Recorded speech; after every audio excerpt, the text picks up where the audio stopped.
espacio de almacenamiento de un conjunto de variables. Habíamos dicho que íbamos a ver dos filinas más en algunas de las operaciones, ahí habíamos quedado. Mientras tanto lo voy compartiendo y luego vamos a pasar a los ejemplos. Habíamos quedado acá, operaciones que se pueden hacer. Yo le quiero hacer una pregunta, creo saber la respuesta, pero bueno, antes de quedarme ahí en la incertidumbre, me la quiero sacar. En las funciones, si nosotros no ponemos un valor de retorno, o sea, en la función return, la función, hay una función que le tiene parámetros, no sé, de enteros, no me va a devolver nada. Y se podría decir que tiene un error en la sintaxis. A ver, vamos por partes. Te pongo. Yo no te entiendo mal. Vos decís, supongamos que tenés la función f1. Y la función f1 Sí, es de entero y recibe enteros. devuelve Ponele devuelve un entero y recibe un un entero. entero. Sí, sí. Vale. Y sabemos A. No, A. Sí, int A.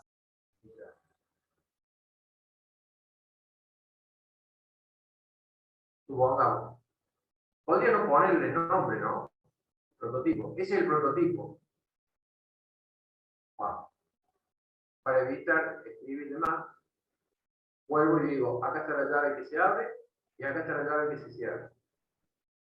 Ahora la pregunta es, vos decís, ¿está mal si no devuelve nada? ¿Eso me dijiste? ¿Una función que tenga este encabezado? Claro, tiene ese encabezado y, o sea, sí estaría mal porque no va a tener valor de retorno. Pero digo, ¿le puedo llamar que es un error de sintaxis o cómo se le llamaría ese error? No, no sería, a ver, sí, referir cómo lo clasificaríamos al error. Hay errores de sintaxis que serían errores a tiempo de compilación y hay errores lógicos que son a tiempo de ejecución. Un error de sintaxis sería más bien cuando está mal escrito. Vos acá no estás escribiendo mal, lo estás olvidando, digamos. Eso viene la duda, ¿es por una cuestión de entender funcionamiento o por sacarte una duda de en qué categoría lo clasificamos nada más? No, para un razonamiento, porque ayer un compañero preguntaba en WhatsApp, en nuestro grupo, por un ejercicio. Y me quedó esa duda porque según lo que yo pensaba, le tiraba un error la función que estaba planteando y según lo que yo veía era porque no le había puesto el valor de retorno. Pero le tiraba, creo que el compilador le ponía error de sintaxis o algo así. Sí, difícilmente te ponga error de sintaxis. Por eso te digo, ¿ves? Si un error del compilador, ¿ves? Es a tiempo de compilación, no a nivel de ejecución. Porque a nivel de ejecución, el error de lógica es cuando la cosa no está andando bien. Pero acá te está avisando. Lo que pasa es que depende, vuelvo a decir, del compilador. A veces los errores de compilación pueden ser errores o pueden ser warnings. ¿Sí?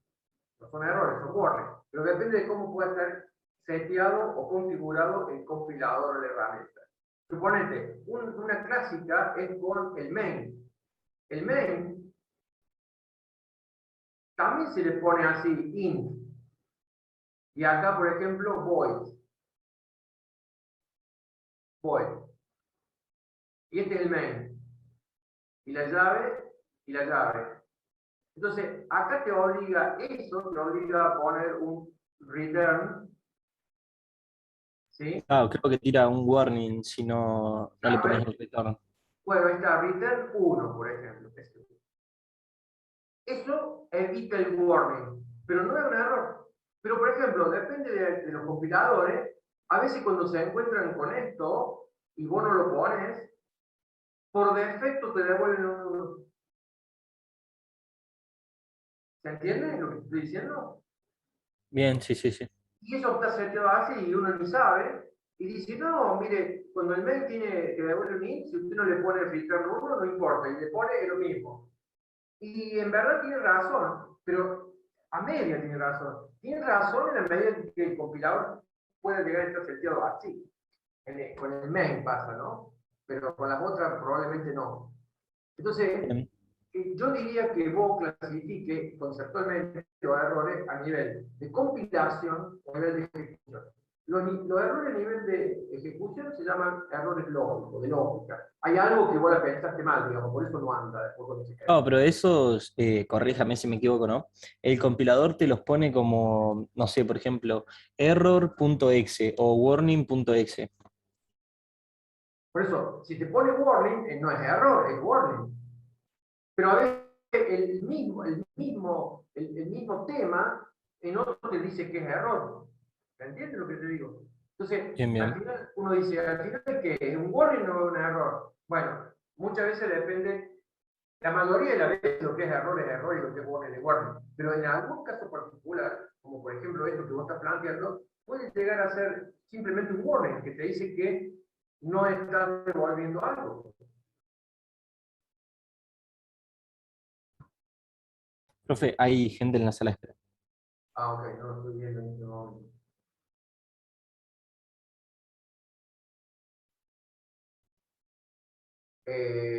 No sé si contesta o no la pregunta. Sí, sí, sí. Sí, sí. Normalmente la falta, si está así, la función, y no tenés esto no está, te tira un warning. Claro, no, yo pasa que para el razonamiento en lo que es funciones en general, lo que intento pensar yo es, me acuerdo de la función main, que es la que más internalizada tenemos, y a partir de ahí planteo todo, digamos, porque después todo el resto copia, por así decirlo, copia la sintaxis. Entonces, como para tener en mente eso. Que Es igual ahora que, que lo explica es lógico, porque si yo a una función que no sé, le paso un valor a, no le pongo el retorno a no ser que utilice, no sé, funciones que me muestren algún mensaje por pantalla, es como que es una función sin sentido. uh-huh. Y suponete que vos le des a esta función, viste, le pasaste una entero A, y acá pusiste un printf, pusiste un montón de cosas y no usaste A. También te va a tirar un warning, te va a decir, che, a vos te pasaron una variable y vos no la estás usando. O sea, vos Claro, pero podrías eso decir, sí me lo imprime por pantalla, ¿no? ¿a qué? Si yo hago el llamado a esa función F1, por ejemplo, y Sí. no uso el valor de A, pero tiene print, me va a mostrar los valores en pantalla. Imprimir el valor de A. Pero yo te digo que usaba un printf, dije así, pero no usando A, usando otra cosa. Claro, claro. O qué sé yo, declaraste acá una variable i b. Y ahora en esta usamos un printf con b. O acá inicializas b. Y acá preguntas si b es mayor o de tal valor, entonces imprima tal cosa, y si no, no, y terminaste. Entonces la pregunta es, ¿para qué tenés A? ¿Para qué te pasaron A si vos no la usás? Estoy inventando un hipotético caso, ¿no? Para mí sería ilógico. Pero bueno, ahí te tira un warning, te dice, che, a vos te han pasado una variable y no la estás usando. Vos podrías decir, ¿y a vos qué te importa? ¿Ves lo que yo le decía de Kanigar y Richie? Kanigar y Richie le decía, el programador es el rey. Entonces, yo no me voy a... Es como que si yo te digo a vos, che, te están pasando algo y no lo estás usando, es como que te estoy metiendo en tus cosas. Arreglátela vos sos el rey, digamos, vos sos el dueño de hacer lo que quieras. Ahora, no es la idea esa. O sea, antes estaba muy propensa esa idea. Por eso, mientras la herramienta menos se metía, todo el mundo estaba contento. Claro, pero que la mayoría de los programadores eran todos expertos. Entonces no hacían pavadas. Y si hacían algo, sabían lo que estaban haciendo. Bueno, hoy en día las herramientas están más bien enfocadas a advertirte todo o ya decirte que hay un error cuando las cosas no le cierran a la herramienta, ¿no? La herramienta de todos modos está pensada, diseñada, diagramada por programadores, digamos, por gente de informática, pero pensando en gente no tan experta. Entonces esto podría no tener sentido. Pero en algún caso esto de no usar A podría tener algún sentido. Podría, eventualmente. Difícil, ¿no? Pensar que tenga algún sentido, pero si vos le encontrás un sentido. usar la misma función a lo mejor. No sé. Bueno, vamos a la operación en unión. Recuerden entonces que la unión era una estructura similar, bueno, es un tipo de dato, diría, creado por el usuario similar a, para no usar la palabra estructura dos veces, a la estructura, al tipo de dato también llamado estructura. ¿Qué se puede hacer con las uniones? Asignar una unión a otra unión del mismo tipo. Perfecto, esto es válido. Tomar la dirección, que es el ampersand, de una variable de tipo unión. También. Entonces yo puedo tomar la dirección, yo voy a decir ampersand y el nombre de una variable. Y esta variable es de tipo unión. Eso se puede. Si yo digo A igual a B, estoy asignando a la variable B. Y la variable A es una unión y la variable B es una unión. Ambas del mismo tipo.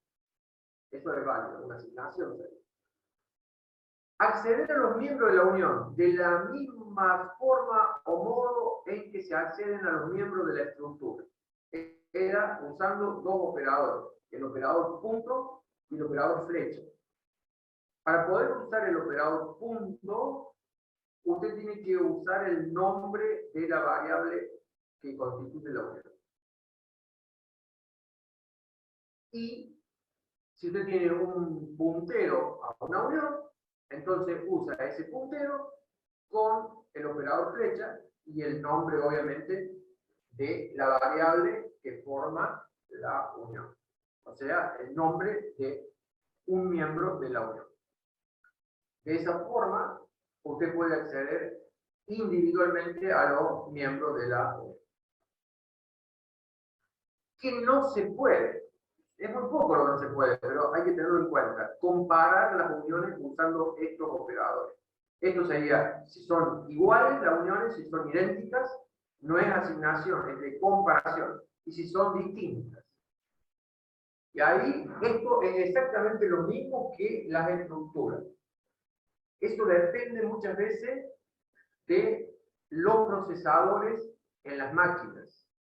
Cómo organizan, digamos, el acceso a la memoria. Fundamentalmente se debe a limitantes del acceso a la memoria.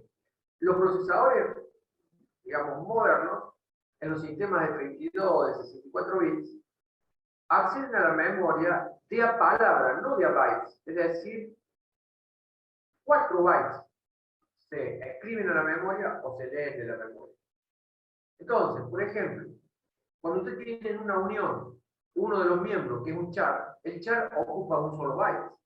Y cuando yo escriba o inicialice o asigne a ese miembro de la unión, que es una variable de tipo char, y ocupa un solo byte, yo le voy a escribir el dato ahí, en un solo byte. ¿Y qué pasa con los otros 3 bytes?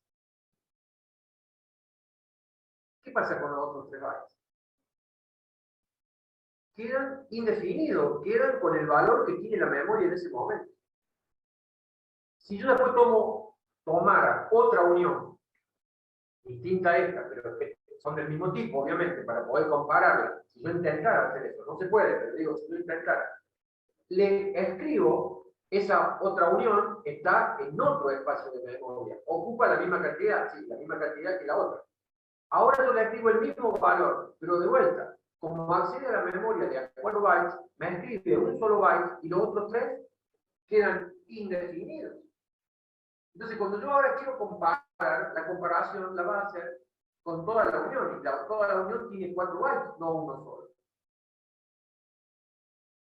Entonces me va a comparar un byte que sí van a coincidir, pero los otros 3 bytes tienen que ser mucha casualidad para que coincidan, y para que usted diga que las uniones son iguales.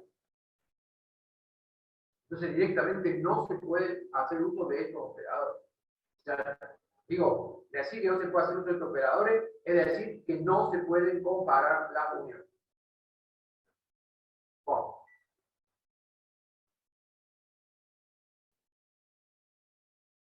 La unión, esta sería la otra filmina, se puede inicializar en la propia declaración. Cuando usted declara define la unión, declara la variable y la inicializa.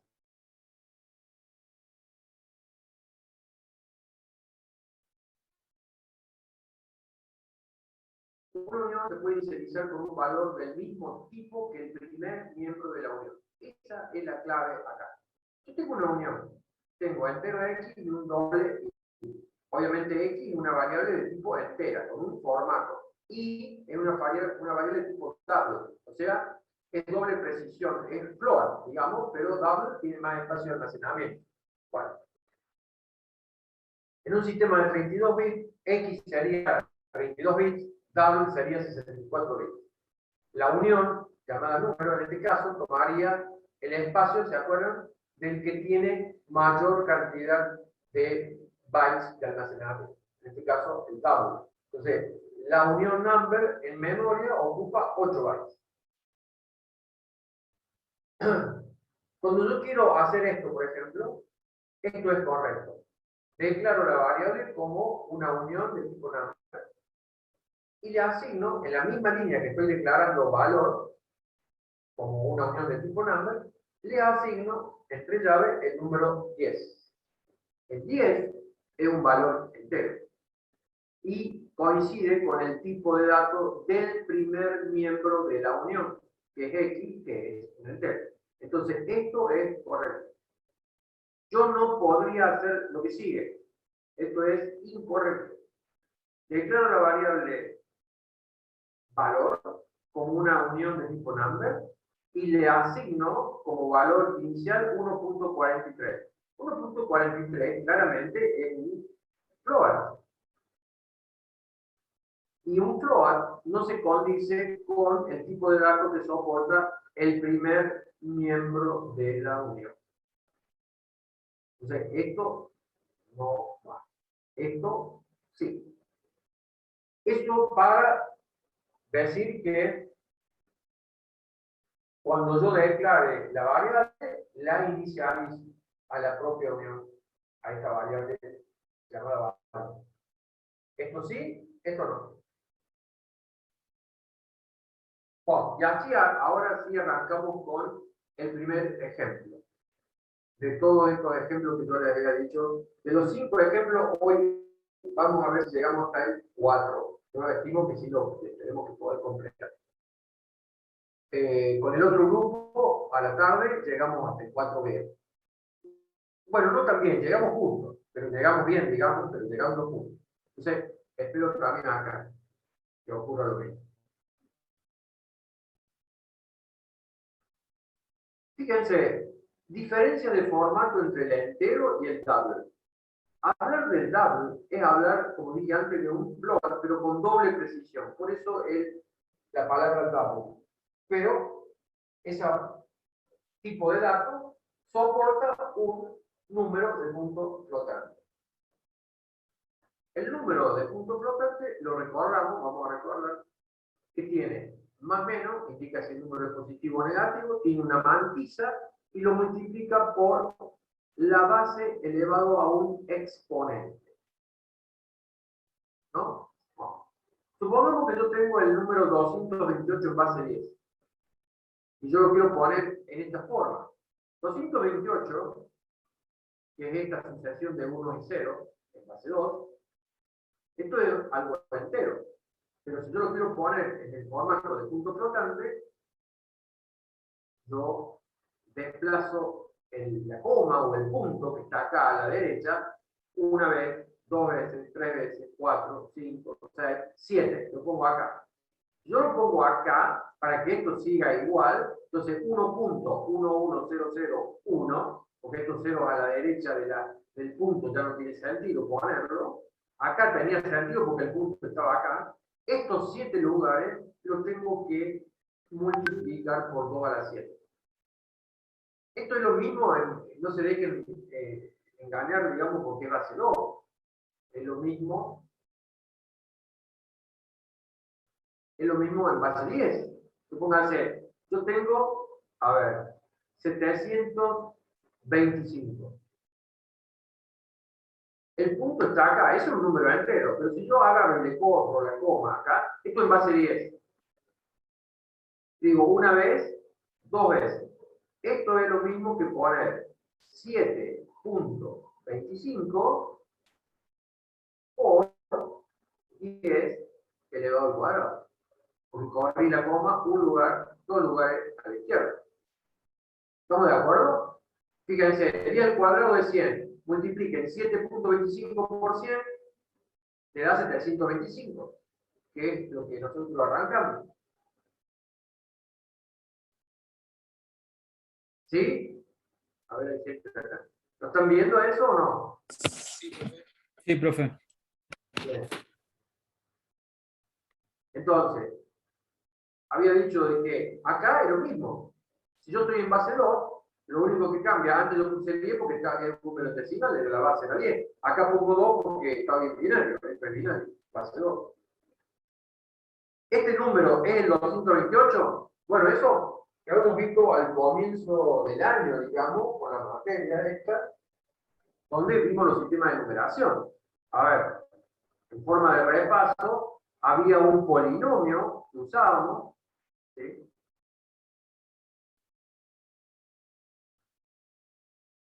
Déjenme repetir, acá dice 1, 1, 1, estoy repitiendo este número, 3, 1, 2, 0. Profe, y una pregunta, pues no me acuerdo.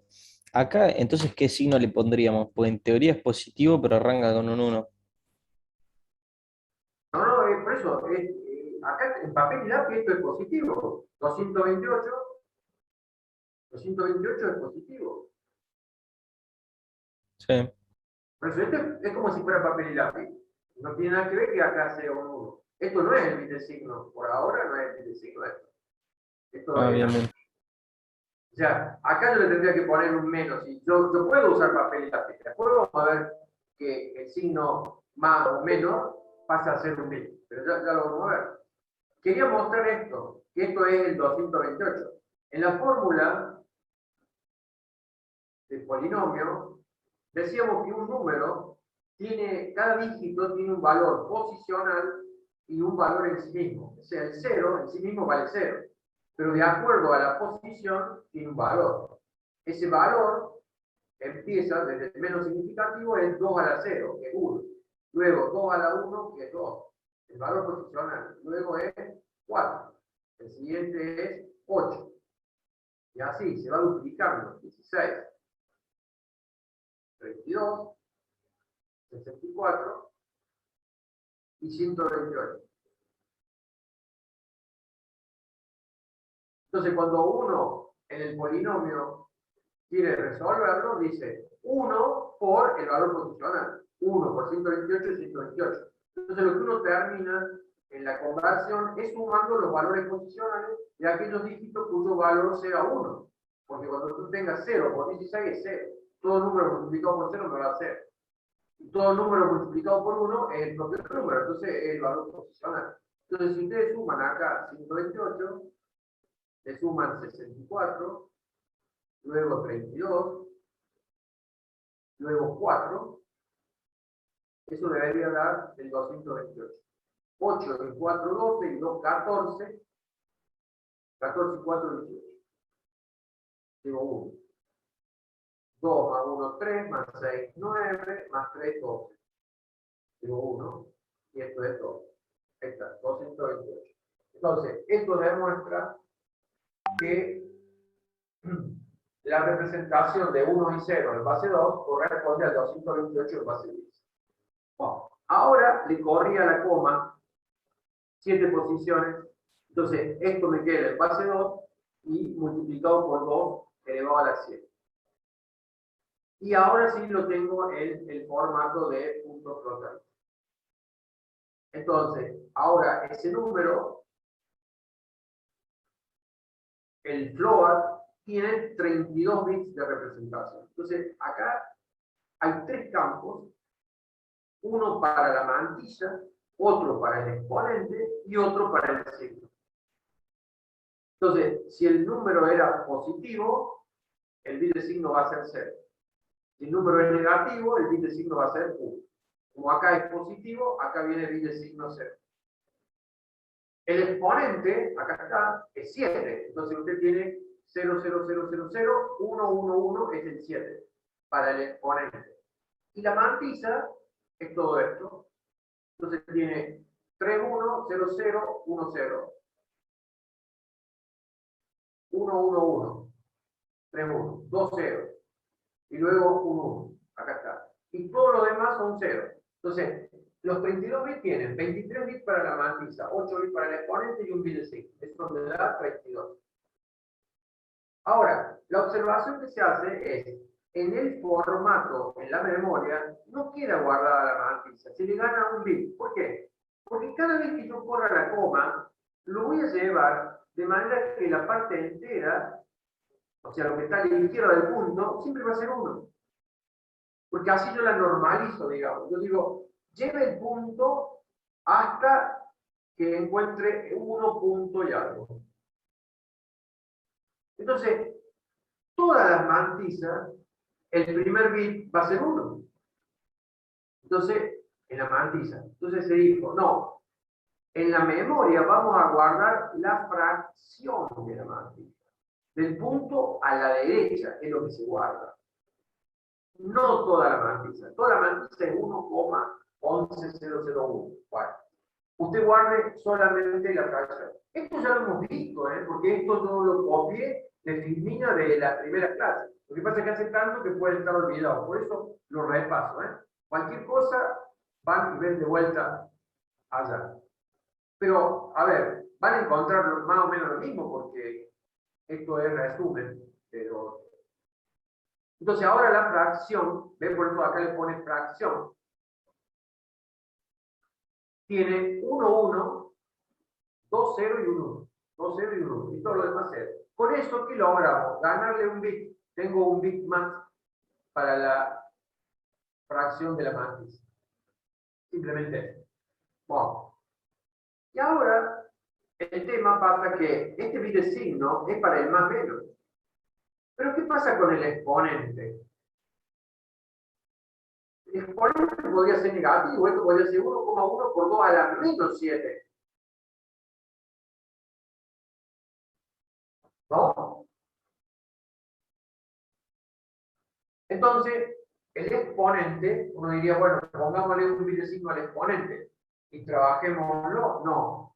El exponente en el formato de punto flotante, fíjense, este es el formato de punto flotante, la IEEE 754. Este punto flotante. No le pone un bit de signo para el exponente, pero sí lo contempla. Y ese exponente ahora se llama exponente polarizado. Polarizado. Como yo tengo 8 bits, 8 bits me da, ¿qué combinación posible? 2 elevado a la 8. 2 elevado a la 8 es 256. Combinación. Bueno, entonces es de 0 a 255. ¿Por qué se llama polarizado? Porque se dice, bueno, mire, de 0 a 127, de 0 a 127, los números van a ser los negativos. De 128 a 255, los números van a ser los positivos. Por eso está desplazado, polarizado. Entonces, ¿usted qué tiene que hacer? Al exponente, en este caso, que tiene valor 7 y es positivo, le tiene que sumar 127 para pasar acá. Para pasar acá. Entonces, fíjense, si yo al 127 le sumo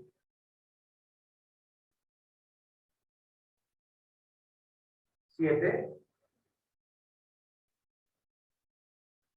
7 y 7, 14, llevo 1, doy 1, 3, 134.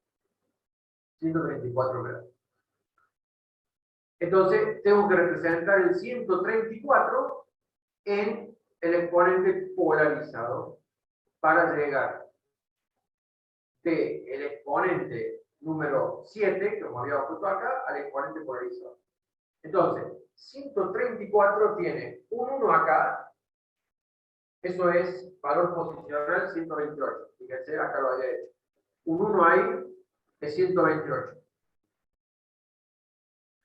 Un 1 en 4 y en 2 son 6 más. 128 más 4 y más 2 es 134. ¿Qué es lo que tiene acá?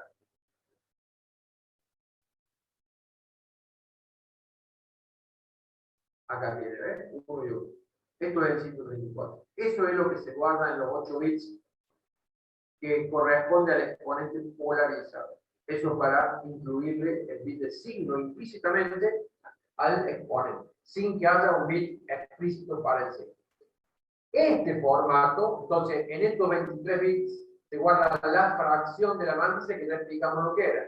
En estos 8 bits se guarda el exponente polarizado, que ya expliquemos lo que es.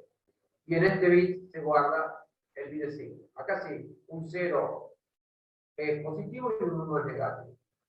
Esto directamente va ahí. Esa notación de puntos flotantes es la IEEE 754 y es la que usa las variables de tipo float en C. Las variables de tipo float en C usan este formato, el llamado formato de puntos flotantes.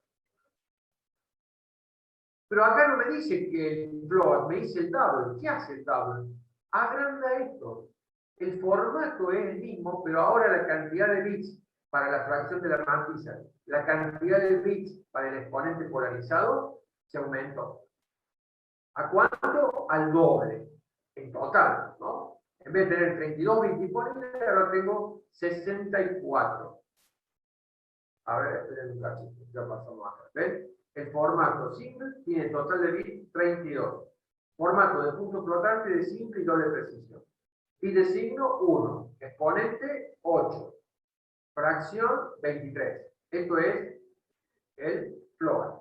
El doble tiene total de bits 64. El bit de signo, obviamente que es 1, es el mismo.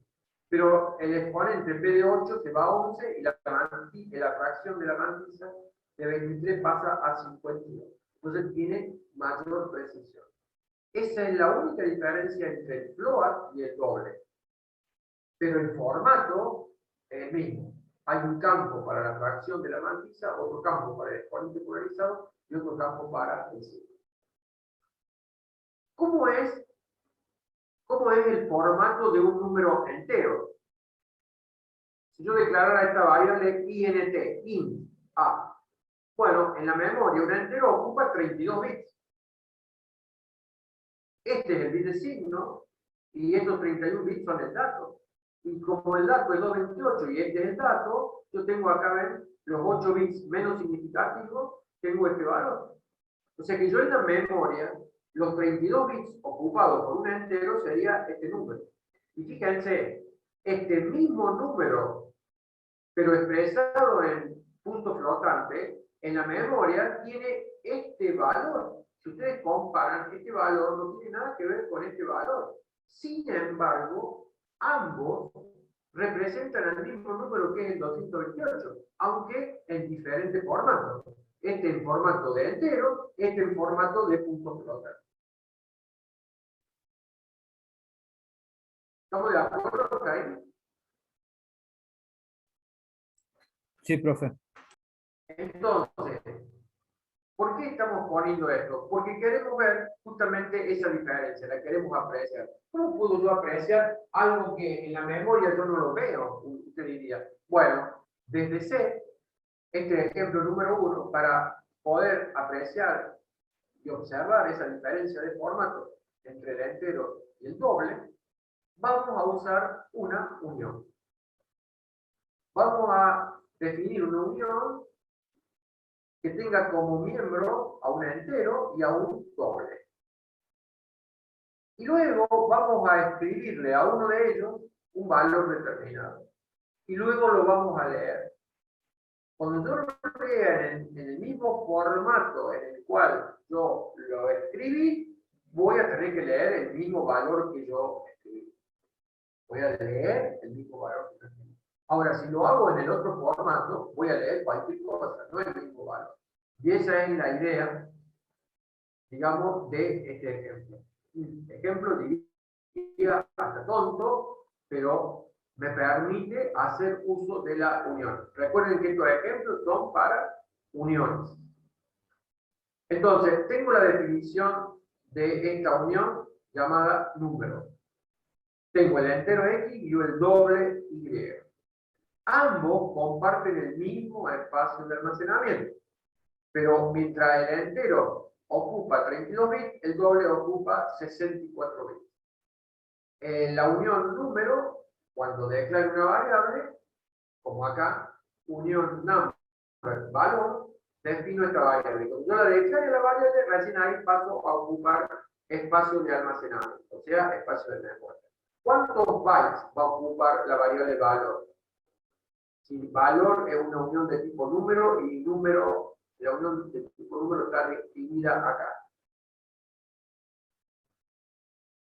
A ver, si me están siguiendo, me tienen que poder responder. 64 ¿64 qué? bits. 64 bits. Claro, pero en la memoria no hablamos de bits. 8 bytes. 8 bytes. 8 bytes.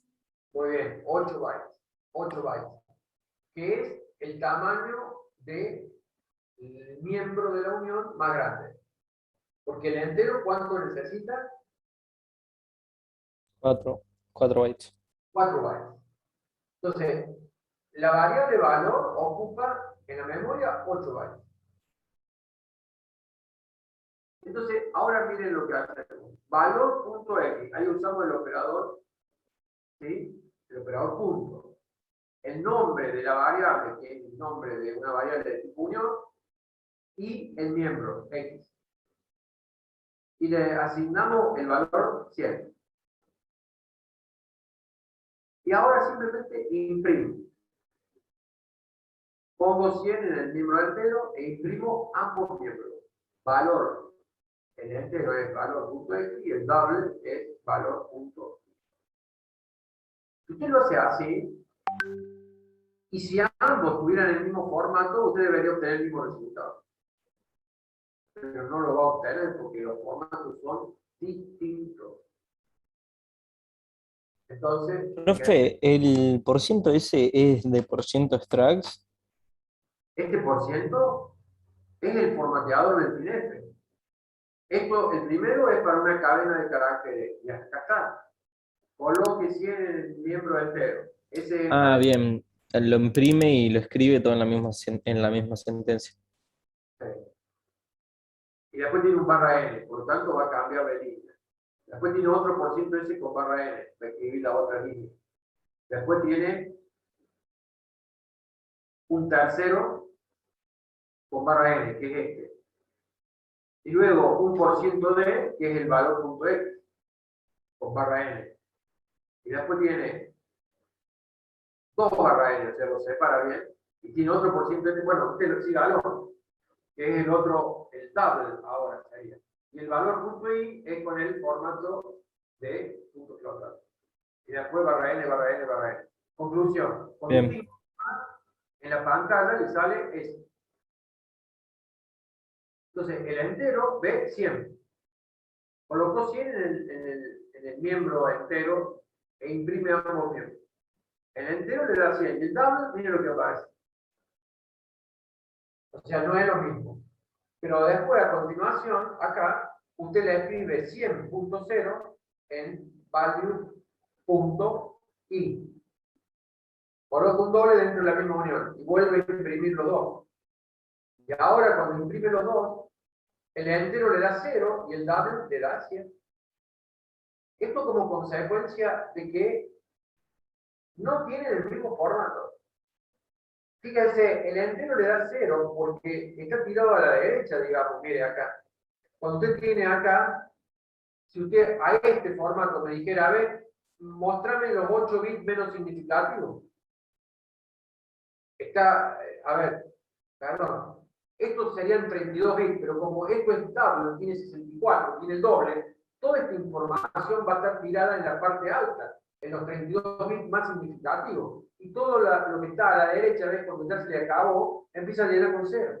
Entonces, es lógico pensar así intuitivamente que este valor, que no es un valor tan grande, va a ocupar pocos bits en la parte alta y que el resto de la fracción de la matriza va a ser completado con 0. Por eso acá aparece ese 0. Pero eso es intuitivo. No me pregunten por qué aparece eso, porque habría que chequear, ¿no? Bien el formato, por qué sale eso. Pero acá no es importante que salga menos 92, 55, no, lo importante es que claramente se ve que a pesar de que comparten el mismo espacio de memoria, y usted le tira que imprima los valores salen diferentes. Correcto en el entero, incorrecto en el double, porque el formato es distinto. Correcto en el double, acá en la segunda parte, incorrecto en el entero. Bueno, con eso, digamos, rescato el uso de la unión para poder visualizar la diferencia de formato entre el entero y el doble. Ejemplo número 2. Son las formas de direccionamiento o de almacenamiento. Uno se puede preguntar, si el entero tiene 32 bits, ¿cómo se guarda en la memoria? ¿Cómo se guarda en la memoria? Yo acá tengo la representación de la memoria. Y acá tengo otra representación de la memoria, como si fuera esto un espacio de memoria, este otro, este otro, este otro. Acá tengo escrito los dos números. Yo tengo el dato del entero, es 0x, esta es hexadecimal, 78 en hexa, BC en hexa, 2F en hexa, 5A en hexa. Esto es un byte, 2 bytes, 3 bytes, 4 bytes. 4 por 8 bits que tiene un byte son los 32 bits que tiene el entero. Cada uno de estos bytes ocupa una posición de memoria. Si empiezo acá, A más 1, A más 2, A más 3. Si empiezo acá, esto es A, acá, la flecha, entonces el 5A viene acá, en la siguiente 2F, BC y 78. Si usted comienza a escribir en la memoria de derecha a izquierda, ese formato se llama little endian, extremo inferior sería. Usted comienza por el extremo de menor orden, o sea, por el byte menos significativo. Entonces, este es el extremo más pequeño, digamos, de menor peso. Eso se llama así el formato, little endian, o right to left. Si a este mismo entero yo lo escribo en este formato, big endian, ¿por qué? Porque tomo el extremo de mayor orden, de mayor peso. Entonces comienzo con el 78, ¿ves? El 78, luego BC, 2F y 5A. Acá están las direcciones, A, A1, A2 y A3. Si empiezo acá, 78, luego BC, luego 2F y luego 5A. Empecé de izquierda a derecha a escribirlo. O comencé por el extremo más grande, más significativo, de mayor orden. De mayor peso, diríamos, ¿no? Aún más por una vez. Entonces, estos son los dos formatos en que el entero queda guardado en la memoria. Si usted mira ahora la memoria, esto no es lo mismo que esto. Está justamente opuesto, digamos. Eso, tal vez hasta ahora, fue transparente para nosotros. Nosotros sabemos que un entero en C ocupa 4 bytes y usted dice, y el valor del entero es este. Y te lo guarda en la memoria. Claro, pero el mismo programa, con el mismo procesador, etcétera, etcétera, ¿qué hace? Ahora lo recupera de la memoria. Bueno, si lo escribió de esta forma, evidentemente que lo va a recuperar de la misma forma. De manera que yo pueda visualizar el entero así. Como que este es de mayor peso y este es de menor peso. Si lo escribí en este formato, en la memoria, cuando lo leo a la variable, lo recupero en el mismo formato.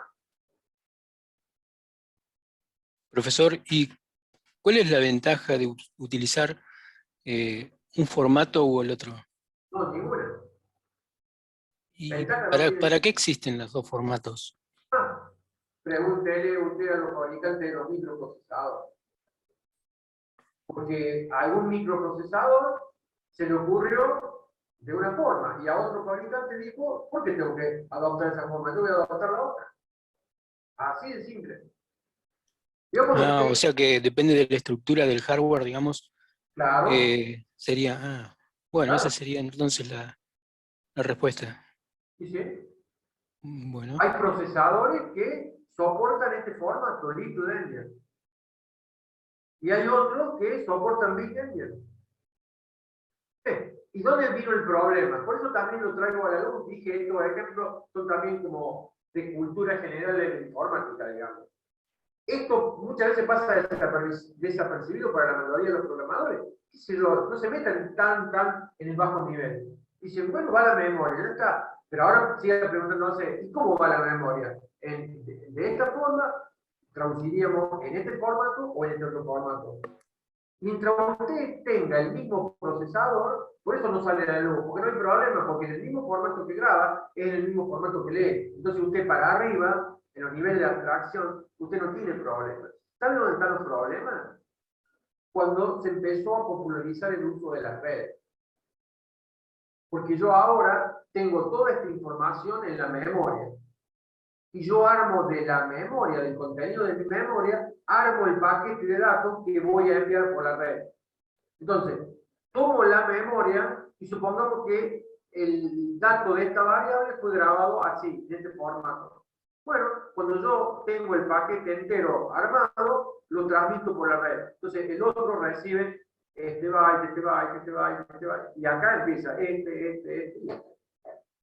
Y en su memoria queda en ese orden. Pero resulta ser que este nodo de la red, el procesador, soporta Big Endian. Entonces, cuando usted ahora recupere de la memoria a sus variables, ¿cómo le van a quedar a la variable respecto de que la transmitieron? Justo al revés. O al revés, si no le quiere llamar al revés, con un valor diferente al original. Y ahí viene el problema. Entonces, por ejemplo, para las redes, para los protocolos de TCP/IP, hubo que definir cómo es el orden de la información cuando usted manda datos. Entonces, en las redes, para más de muchos, se lo adoptó este, que tal vez es el menos popular. ¿Por qué? Lo ignoro. En realidad, a ver, cuando uno dice lo ignoro, es porque no hay ningún documento oficial que lo diga, ¿no? Pero en esa época había un juego político muy grande. El Little Endian fue impuesto por Intel. Intel dominaba la industria de los microprocesadores. Y había un consorcio que integró, digamos, el comité para determinar cuál va a ser el estándar para las redes, para la transmisión de los datos.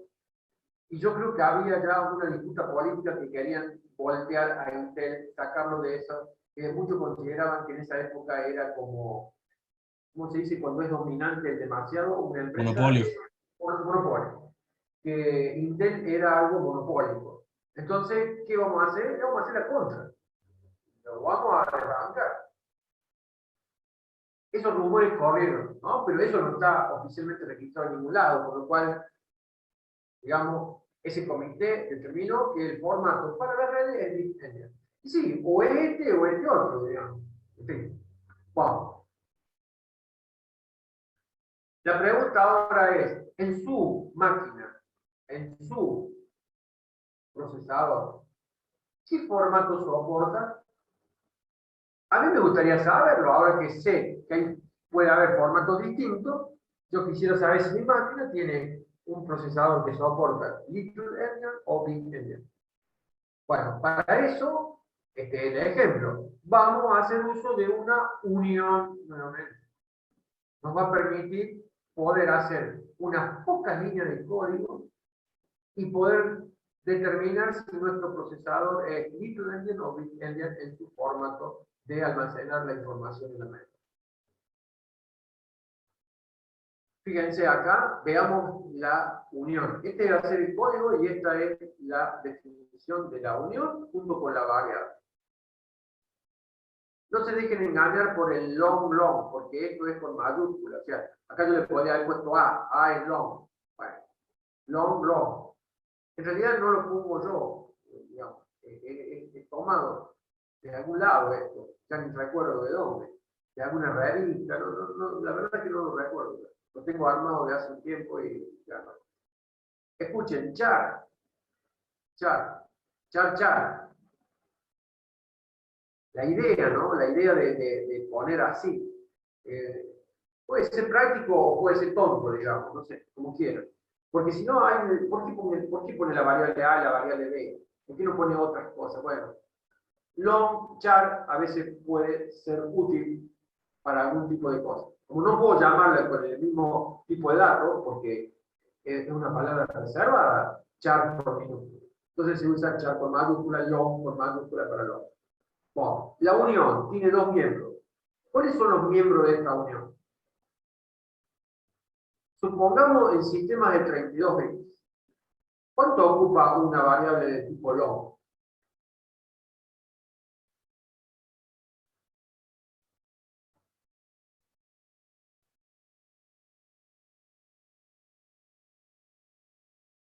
En un sistema de 32 bits, long es 4.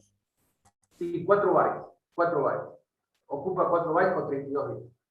Pero también está la variable long, long, ¿no? Sí, sí.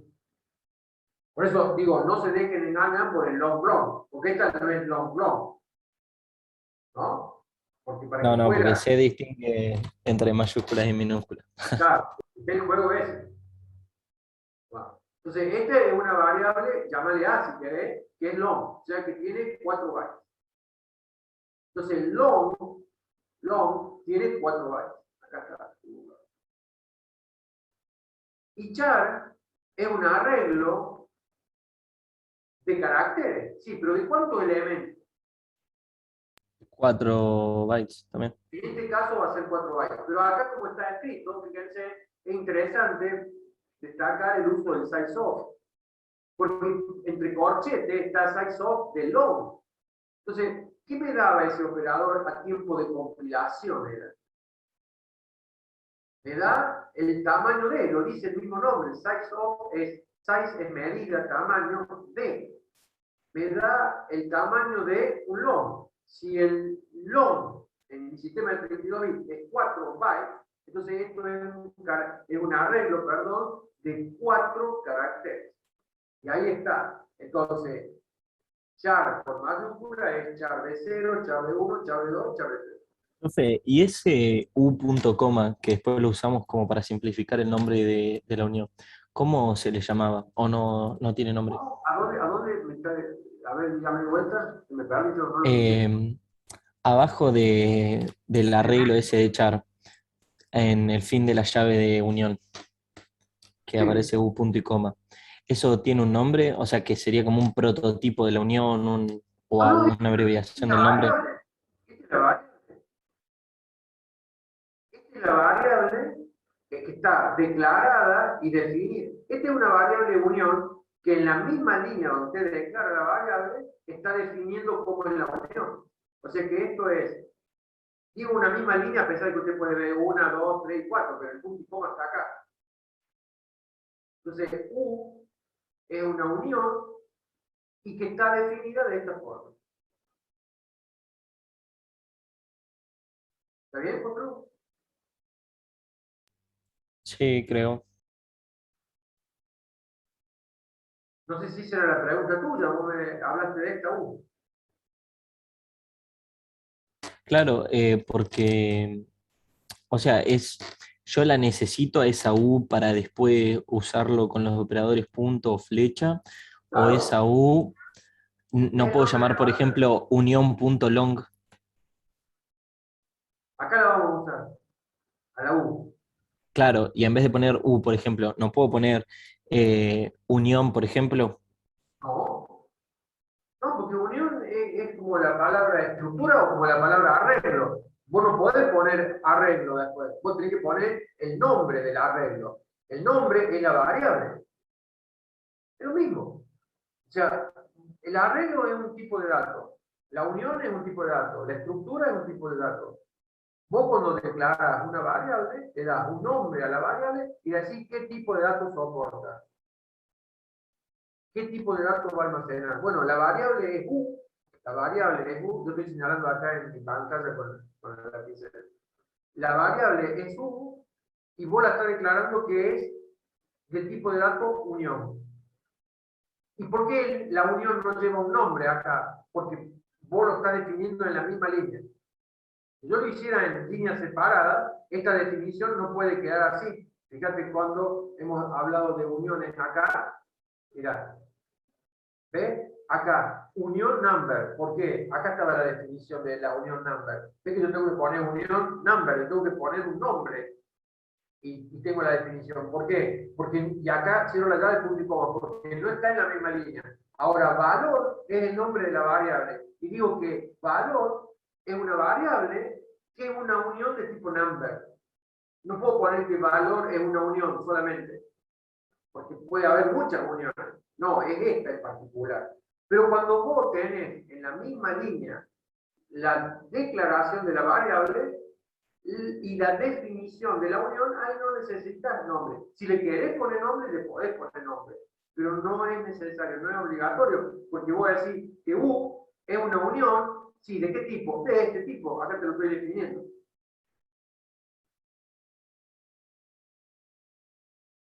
Wow. Luego empezamos con el main. ¿Qué hacemos? U.long igual a 1. U.long igual a 1. Entonces, fíjense que esta unión hace que compartan el espacio de almacenamiento, el arreglo de caracteres con la variable long mayúscula. ¿No? Comparten el mismo espacio de almacenamiento. Si yo accedo a esta unión, U, que es el nombre de la variable, punto, long con mayúscula igual a 1, yo estoy escribiendo en la memoria, en el espacio reservado para long, que es todo esto, 0001, si estoy en el formato little endian. Si estoy en el formato big endian, va a escribir 0001. Justamente opuesto acá, porque era justamente lo que dijimos acá. El orden queda del extremo inferior al superior acá. ¿Cómo sería el 1 acá? 00000001. ¿Dónde pongo el 1? Acá en el primero, ¿ves? 1, 0, 0, 0. Eso es lo que ponemos acá. 1, 0, 0, 0. Pero si el 0001 fuera en el formato big endian, yo empiezo de la izquierda a la derecha. Entonces pongo 0, luego 0, luego 0 y el 1 finalmente acá. Yo no sé cuál formato es lo que tiene mi máquina, pero yo sí sé que si es este, va a quedar así. Y si es este, va a quedar así. Entonces, ahora miren lo que hacemos. Lo escribí usando el long y ahora accedo a este byte usando el arreglo de char por mayúscula. Entonces me digo, este es el char 0, char por mayúscula, ¿no? Entonces, si u.char por mayúscula de 0 idéntico a 1, si es igual a 1 es porque es little endian. Entonces, imprime direccionamiento, bueno, little endian es right to left. Right to left, que corresponde al little endian. Right to left o little endian es igual. Son expresiones o dos expresiones para un mismo formato. ¿Qué pasa si esto es falso? Entonces, else, if. Uno podría ir a decir if, esto, else, es big endian. No, pero acá lo chequea. Ya vamos a decir por qué. ¿Qué pone acá? Else, if, u.char y size of long menos 1. O sea, la última dirección de memoria, pero de una manera complicada. No, sí. No complicada, yo diría de una manera elegante, porque si vos estás en un sistema de 64 bits, ¿cuánto va a ocupar tu long? No va a ocupar 4 bytes. ¿Cuánto va a ocupar? 8. 8. ¿Y vos qué tenés que chequear acá? el char de 3 o el char de 7. El de 7. 7. Entonces no puedo yo escribir acá el char de 3, como yo lo veo acá, porque esto es válido para 32 bits, pero si fuera para 64, esto queda automáticamente sin ningún problema, porque acá cuando yo lo declaré al arreglo, dije size of the long. Profe, ¿y eso entonces cómo se pone? Porque vio que, por ejemplo, no sé, cuando nosotros mandamos un archivo, se especifica si es para 64 bits o para 32 bits.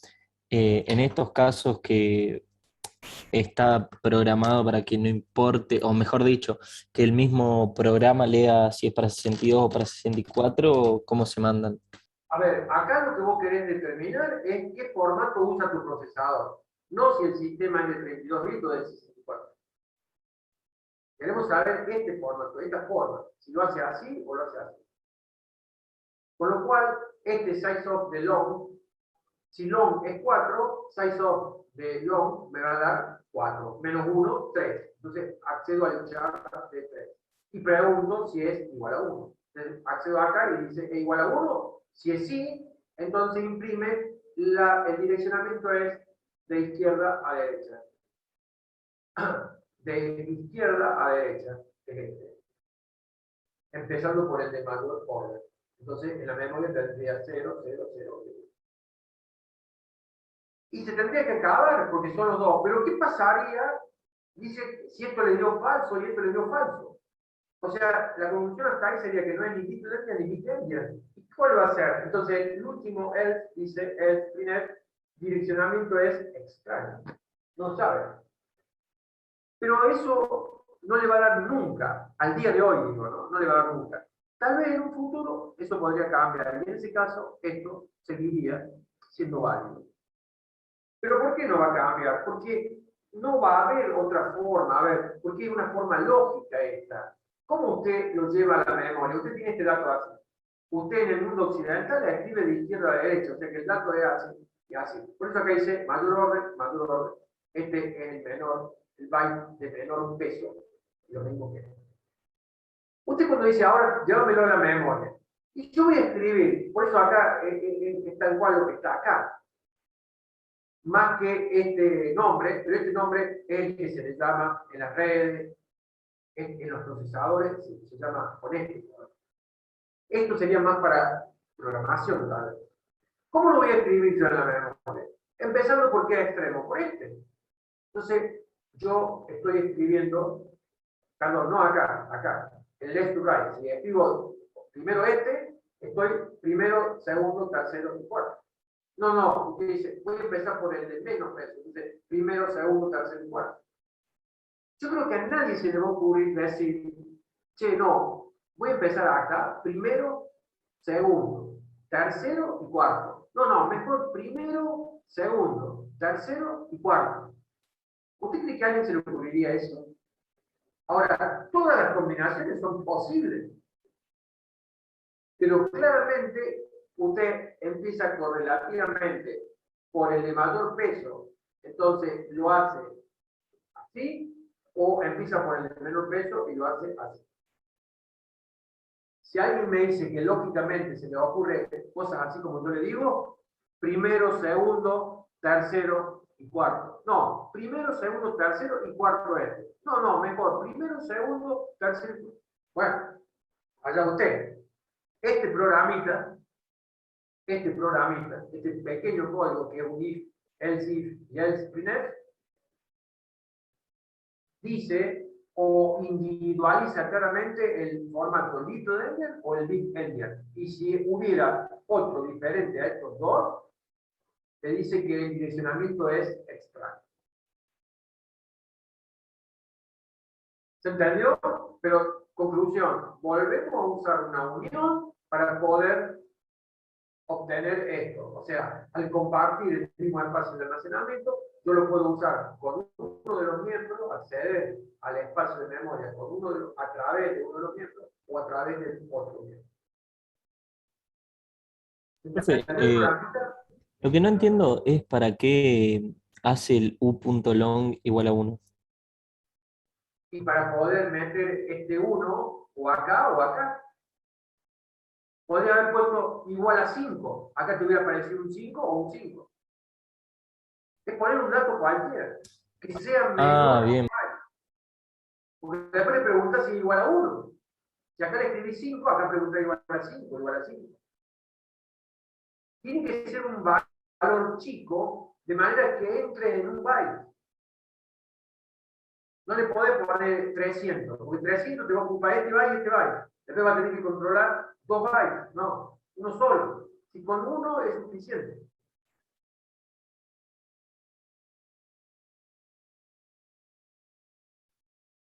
¿Estamos? Sí. Avanzo al siguiente ejemplo. No. Ahorro de memoria. Vamos a ver. A ver, hay un voluntario que lea.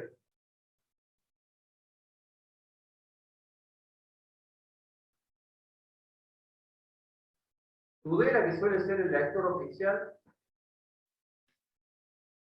Bueno, profesor, ahí vamos. Lee. Bueno, entonces ejemplo 3, ahorro de memoria. Supongamos que una aplicación o un módulo tiene 5 modos distintos de operación, con diferentes conjuntos de datos específicos para cada uno de los modos. A ver, seguimos. A continuación, coloque los datos específicos de cada modo en una estructura y coloque todas esas estructuras en una unión. Es más que probable que lo haga en un sistema embebido con poca memoria RAM como alternativa a, por ejemplo, la asignación dinámica. Vamos paso a paso acá. Ustedes tienen, supongamos, un aparatito. Ustedes están estudiando electrónica, con lo cual es probable que nosotros tengamos un dispositivo, un aparatito. La gente de la casa le diría, ¿no sabe que mi sobrino que estudia en la UTN en electrónica ha hecho un aparatito? Porque así la gente común va a decir, un aparatito. Usted podría decir, bueno, un dispositivo electrónico, como es, que tiene 5 modos distintos de operación. 5 modos distintos de operación.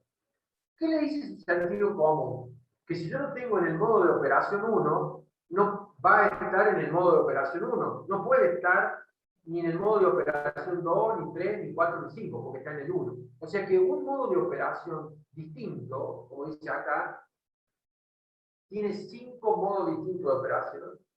Son excluyentes uno respecto al otro. Si estoy en un modo, no puedo estar en el otro. Y cada modo distinto de operación tiene un diferente conjunto de datos para cada uno de los modos. Entonces, le está diciendo, básicamente, que si usted quiere ahorrar memoria, no me ponga todas las variables, mire cómo sería lo más natural que uno haría. Podría todas las variables del nodo 1 y las declararía en memoria. ¿Sí? Después, todas las variables que se utilizan en el modo 2 y las declara todas en la memoria. Y Claro, después, que fue uno de los TPs que hicimos. ¿ya hicieron con uniones? No, con unión no, pero que como veníamos trabajando, veníamos haciendo así. O sea, por ejemplo, nos daban 5 modos y hacíamos los 5 modos. Tal vez ahora el próximo TP es rehacer alguno de esos, pero con uniones, para ahorrar Claro, memoria. claro, ahí está. Bueno, este es el ejemplo, digamos, para eso. Por eso me sorprendí porque dijo, ya lo hicieron con unión, entonces ya van mucho más adelantados. No, en No, realidad, pero está presentado el trabajo igual que nos toca con uniones. ok, sí, sí, hay que hacerlo. Yo digo, todo trabajo para hacerlo hay que entenderlo primero, digamos, ¿no? O sea, si lo entienden bien, esto va de taquito, porque es conceptual. Van a ver que esto no tiene ya casi código. Bueno, a ver. Entonces, cuando le dicen que cada uno tiene su conjunto de datos específicos, uno normalmente lo que ha hecho hasta acá es eso. Define toda la variable para el modo 1, define toda la variable para el modo 2, define toda la variable, y así, para el modo 5. La pregunta es, ¿cuánta memoria termino ocupando? Todas las variables del modo 1, todas las del 2, más todas las del 3, más todas las del 4 y más todas las del 5. Ahora, como usted ve que los modos son distintos de operación, y uno es excluyente del otro, usted dice, che, pero eso se da justamente para que compartamos el espacio de almacenamiento. Porque cuando esté en el modo 1, están excluidas todas las variables de los otros modos. No se van a usar. Y la condición, sí o sí, que uno tiene que hacer cumplir a rajatabla para poder formar una unión y que ande todo bien, es que no se mezclen los usos en forma simultánea. Si yo tengo espacio declarado para las variables de modo 1, solamente tengo que llamar a las variables de modo 1 y ninguna otra de los otros modos. Entonces, fíjense, a continuación colocamos todos los datos específicos de cada modo en una estructura. Entonces yo puedo armar una estructura como yo quiera para el modo 1. Y después armo otra estructura para el modo 2 y así hasta el modo 5. Armo estructuras. Y luego coloco todas esas estructuras en una unión, haciéndolas que comparten el mismo espacio de memoria. Entonces yo me ahorré muchísimo, porque de 5, supongamos que todas tuvieran la misma cantidad de variables. De la forma que lo hicimos antes, tendría 5 veces el tamaño de una estructura. Ahora tengo solamente el tamaño de una. Ahorré memoria en un factor 5, por usar la unión. Y sin sacrificar, no, pero qué complicado para la programación, porque me obliga. No, viene. Y ahora va a aparecer lo del type level, van a aparecer algunas cosas. Fíjense acá, ¿qué tenemos en las primeras 5 líneas? Usando el type hemos declarado o hemos definido que el modo 1 es una estructura que está compuesta de estos miembros. ¿Qué tengo acá? Un entero, M1 y 1, M1 y 2, M1 y 3. Estos son nombres genéricos. Esto es modo 1, la variable I, 1. Modo 1 y 2. Modo 1 y 3. Estos son 3 enteros. Luego tengo acá M1, modo 1, puntero 1. M1, puntero 2. Estos son 3 punteros que apuntan al chat. Entonces, el modo 1 es una estructura que tiene 3 enteros y 3 punteros al chat. El modo 2 tiene 3 enteros también, tiene 2 long y tiene un puntero que apunta al chat. El modo 3 y así. Usted puede tener lo que quiera.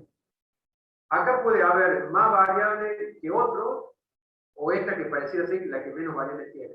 Pero después, cuando metamos todo en la unión, va a tomar la cantidad de memoria que ocupe el modo que consuma más. La estructura que tenga más necesidad de almacenamiento de memoria.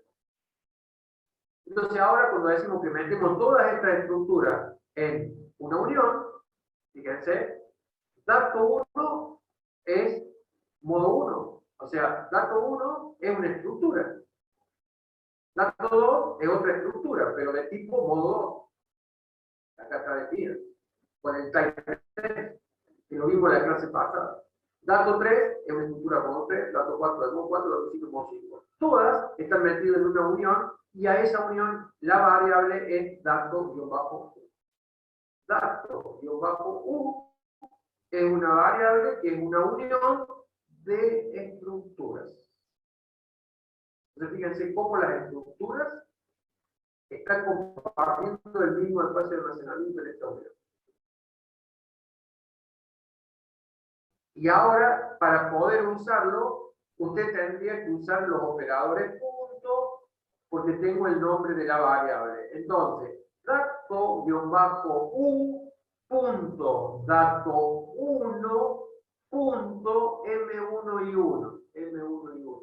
Entonces, usted para llegar a este dato debería decir dato-u, porque es el nombre de la variable, el operador punto, entrando a la estructura dato 1, de modo 1, y luego otra vez el operador punto para llegar dentro del modo 1 a cuál de todos estos miembros, a este. Bueno, fíjense, si usted define con el numeral define, dice M1 guión bajo y 1, y pone todo esto, ahora usted lo llama a este elemento M1 guión bajo y 1. M1 guión bajo y 1. Acá, sí. Y cada vez que lo use, no tiene que estar arrastrando todo este largo de sintaxis que es larga, ¿eh? Entonces, usted tiene bien armadito así, con los type la estructura, la variable con la unión y todos los numerales define para cada uno de estos. A partir de acá, usted usa M1-y1. Lo quiero sumar con el M2 y 3. Sí, M2 y 3. Porque el numeral define lo va a llevar ahí. ¿Ven? Y usted lo usa y lo quiero asignar a, no sé. ¿Puede hacer eso? Carlos, yo dije con el M2 y 3. ¿Puede hacer eso? No. Porque son de diferentes modos, son excluyentes. Con el M1 y 3. Con este lo puede sumar acá y lo puede poner acá. ¿Cómo haría yo? Imagínense si lo quieren hacer a eso. Tiene que ser todo esto 3 veces. Le quedaría una línea larguísima. En cambio, de esta otra forma, usted hace M1-y2 más M1-y3 y lo asigno a M1-y1. Cada uno de estos M1-y1 están definidos. El otro también está definido y el otro también está definido, para que a través del nombre de la variable en unión entre al dato 1, a la estructura y tome estos miembros. El ahorro de memoria es un factor 5 si todas estuvieran exactamente con el mismo tamaño. ¿No? Es importante eso, ¿eh? Bueno, a ver, creo que me alcanza para la última. Sí. Vamos a llegar juntos con el otro grupo, pero bueno, estamos. Señores, ¿de acuerdo con esto? ¿Alguna pregunta? De acuerdo. ¿Udela, usted quiere preguntar algo? No, digo que estoy de acuerdo. Se metió ruido, por eso no entendí. Bueno, ok. Vamos al ejemplo 4. Protocolo de comunicación. A ver, lea, Udela, usted estaba leyendo. Muy bien. Protocolo de comunicación. También se usan uniones para protocolos de comunicación donde el encabezado es constante, pero hay variantes en el cuerpo del mensaje. A ver, ¿qué queremos decir con esto? Usted va a recibir, imagínense la comunicación a través de un cable. Usted va a recibir diferentes mensajes. Como son diferentes mensajes, usted podría decir, tengo variables declaradas, miembros para determinados mensajes. Sí, igual que antes. Sí. Pero el protocolo de comunicación tiene una parte que es constante, que es el encabezado. Por ejemplo, lo voy diciendo acá, lo están viendo acá. El encabezado es quién envía el mensaje. ¿Quién envía el mensaje? Ahí está una variable entera que es el source. ¿Quién envía? La fuente, digamos. ¿De dónde proviene el mensaje? ¿Quién envía el mensaje? El otro, ¿qué tipo o clase de mensaje es? O sea, acá en este entero usted podría identificar, esto es mensaje 1, mensaje 2, mensaje 3, mensaje 4, mensaje 5. Y lo envía el nodo fulano. Es con un número entero. O sea que acá tendría 32 bits para decir quién es el que envía. La identificación del nodo que envía. Y el modo, qué clase de mensaje es. Estamos suponiendo acá que hay 6 mensajes posibles. Entonces, fíjense que este es el typedef de una estructura, ¿no? Entonces, esta parte que es el encabezado es constante y es común. Pero después tengo una unión para los diferentes mensajes. Y esa unión es una unión de estructura, porque miren, mes 1,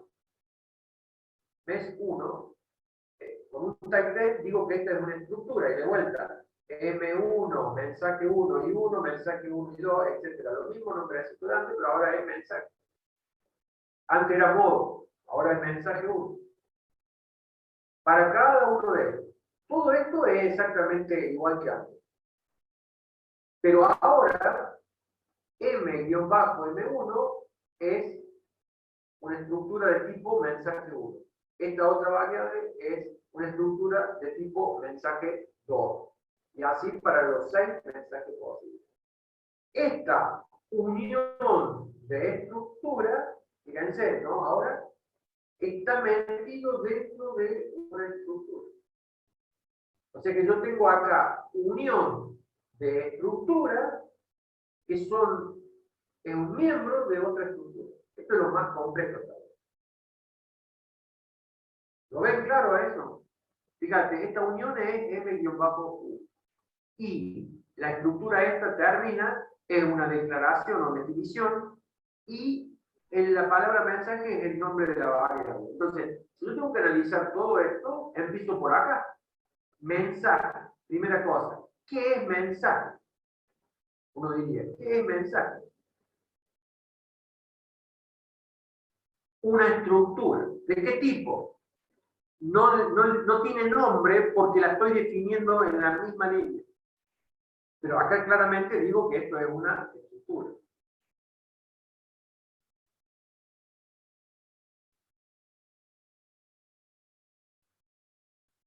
No, perdón, había un type test. O sea, que el mensaje es... Creo que dije mal. A ver, ya no sé lo que dije antes. Ustedes díganme lo que dije. ¿Dije que era una variable o qué dije que era mensaje? Una estructura, dijo. No dije que era una variable, ¿no? Pensé que había dicho que era Que una variable. mensaje es una estructura. Es una estructura, perfecto. Está bien, está bien. Pensé que había dicho eso. Mensaje es una estructura. La estoy definiendo. Mensaje es una estructura.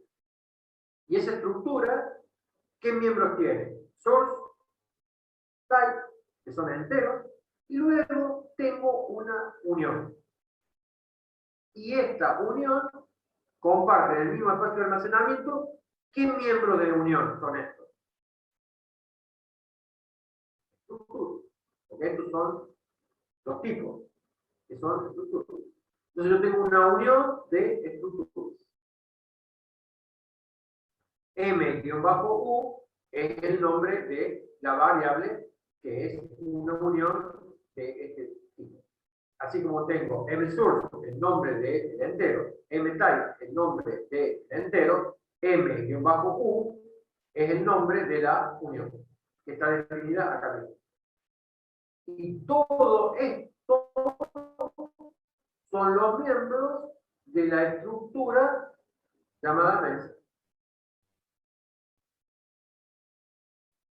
Entonces, de vuelta, ¿por qué tener el encabezado que es constante y la parte del cuerpo del mensaje que es variable repetido 6 veces? Si yo puedo compartir el espacio de almacenamiento de los datos propios de cada uno de los mensajes, porque estos son excluyentes uno del otro. Si tengo el mensaje 6, no puedo estar usando el mensaje 5, ni el 4, ni el 3, ni el 2, ni el 1. Cuando ustedes ven una característica de ese tipo, lo primero que debería llegarle a su cabeza sería justamente el armar o formar una unión para usar menor cantidad de memoria. Y yo sigo usando el nombre de las variables como ustedes están acostumbrados, digamos, ¿no? No por armar una unión, ustedes dicen, bueno, pero es una embole porque ahora tengo que llamarlo de una forma distinta, ¿no? No, para nada. Miren que acá no hay una sola línea de código. Estas son todas definiciones, ¿no? Son definiciones. Bueno, en la clase que viene tenemos que ver campos de bits. Y después que veamos campos de bits, vamos a ver el ejemplo 5. Pero eso es para la próxima clase. Estamos en hora. ¿Tienen alguna pregunta? Son 8:29. Si no, queda acá. Tenemos 1 minuto. Ninguna, profe. Ok. Gracias, Espero, profe. Hasta luego. dale, nos vemos el próximo miércoles. Espero que de esto un poco que les abra más la cabeza y puedan hacer ahora sí los prácticos con mucho más soltura, digamos. Herramientas. Bueno. Muy bien. Muy bien, profesor. Gracias. Vale, nos vemos. Chau. Muchas gracias.